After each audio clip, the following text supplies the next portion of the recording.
Good morning. It is Tuesday, May the 5th. This is one of those weird days where it's like I saw on one of the memes I saw on Facebook where Cinco de Mayo falls on Taco Tuesday and it's all ruined by a virus named after a Mexican beer.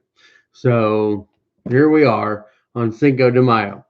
I want to read from I'll read from 1 Kings 19, just a few verses, and then I'll explain why. Then he looked, and behold, there was at his head a bread cake baked on hot stones and a jar of water, and he ate and drank and lay down again.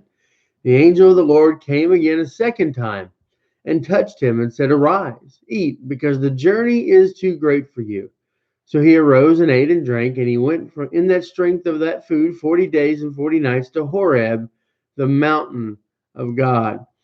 What I love about this, I love this is a story of Elijah. Elijah has just come off of a massive victory. He is just got done defeating the prophets of Baal, which was no small feat. And if you remember that account in Scripture, he not only defeats them, but he routs them.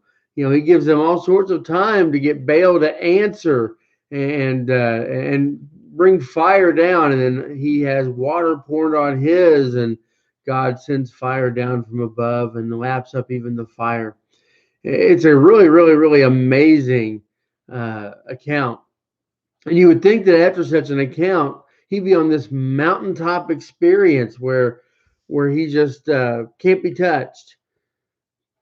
But it's at that point he realizes, and Jezebel sends an edict, that's the queen at the time, sends an edict for him to be killed. And he kind of comes to this realization or thinks that he's alone. And suddenly he's depressed, down in the dumps. And he goes a day or two journey and finds himself in this cave, and he lays down. He just kind of collapses and goes to sleep. And the angel comes to him and has him eat something and goes back to sleep. And then where I read, he woke him up again and said, The journey is too great for you. So God sent him to strengthen him for the journey that he had ahead. Nothing's changed. Nothing's changed in his life.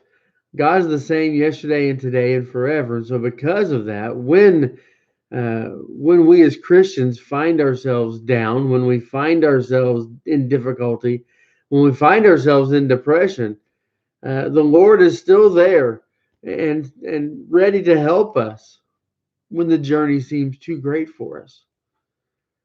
No, he doesn't send an angel with miraculous food there in the middle of a cave and gives us instructions, but we have his word, which gives us those instructions to arise and eat and to drink and to, rest and be ready for what is to come next. His word is the daily bread that we are to feast on, that we are to ingest in order to have strength for the journey. If you're out there right now and struggling, if you're out there right now and think that what's going on in this world is too great for you, we have been given strength for the journey. That strength comes from his word. It comes from being able to pray and have conversations with the Lord. And it also comes from the ability to reach out to believers and to interact and to share and to encourage. See, we're all in this together. I know that's a trope that's been said a lot about this time of the virus, but it's really true for the Christian. We are in this together, and we are to help bear one another's burdens when those get too heavy. I hope you have a great day. It's raining out there, but it can't rain every day. And I hope you have a great day, and we'll see you tomorrow.